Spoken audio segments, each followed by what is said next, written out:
A memorable experience. They came in droves. About 60,000 spectators, 11,000 reenactors, 400 horses, and 140 cannons rolled into Gettysburg, Pennsylvania, a town with a total population of only 7,800.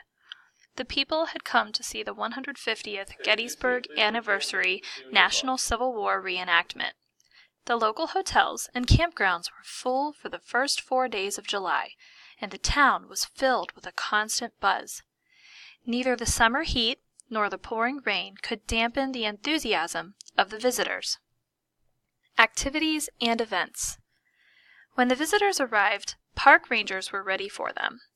They led people on tours of the monuments and battlegrounds while sharing the history of the site. In the family activity tent, children met historic war figures on the living history stage. As families worked their way around the tent, they visited the hands-on infantry cavalry artillery drilling station, and, in the soldiers' pastime circle, they learned what a soldier's life was like. Visitors also had a chance to feel like a part of the celebration by donning a period costume at the photo booth. The commemorative event wasn't just for families. Civil War buffs listened to historians speak on Gettysburg topics and walked among the living history camps, occupied by the reenactors, many of whom remained in character throughout the 10-day event. Bibliophiles had a chance to meet some of their favorite authors and hear them speak in the museum and visitor center. The authors' talks centered on the Civil War topics of their books. Did you know? For the anniversary event, the National Park Service had worked for 2 decades removing trees and planting orchards to make the grounds of Gettysburg National Military Park look as it did in 1863.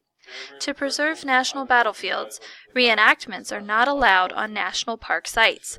Instead, the actual reenactment took place on privately owned land nearby.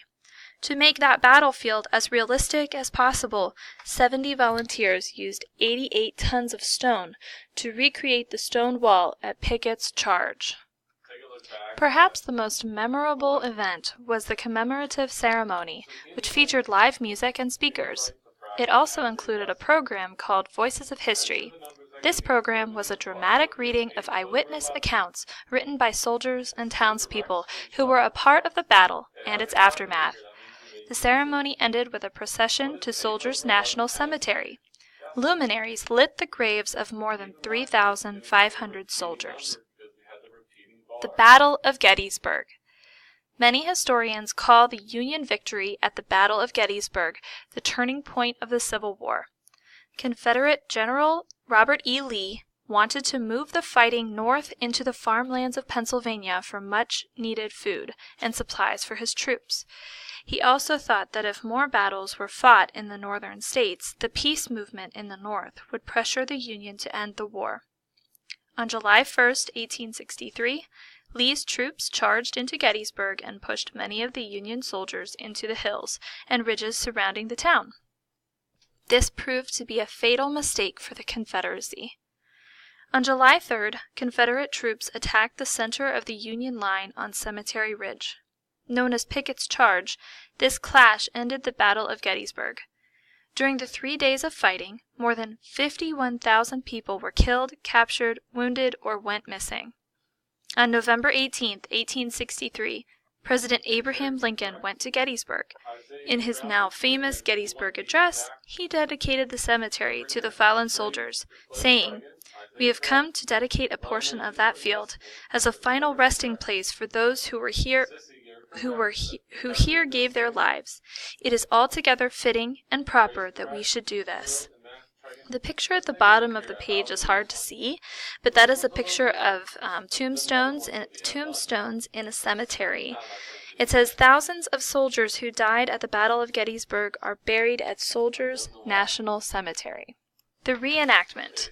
Although there were 400 events at the Gettysburg National Military Park, the reenactments of various battles weren't among them. They took place on privately owned land. The final reenactment depicted Pickett's Charge on July 3, 1863. Here, Confederate troops broke the center of the Union line, but were quickly driven back. For many of the visitors, the reenactment of Pickett's charge was the highlight of the anniversary event. The reenactors had immersed themselves in their roles upon entering Gettysburg and lived as closely as they could to the style and period of the Civil War figures they played. They dressed in heavy period costumes. They slept in rows of simple canvas tents and cooked over open fires. They walked along bumpy paths and climbed steep hills. Most of the reenactors portrayed soldiers, officers, and generals. However, several hundred played the roles of townspeople, reporters, and civilians who traveled with the troops during wartime. The Battle of Gettysburg is reenacted each year to honor and commemorate the people who lived and died during the Civil War. The 150th Anniversary Reenactment was the largest by far. The crowds watched as the Union and Confederate troops lined up for battle. They saw guns being fired and cannonballs take flight. They felt the earth shake below their feet with the blast of cannons and the pounding of the horses' hoofs. They watched soldiers fall to the ground through the smoke-filled air.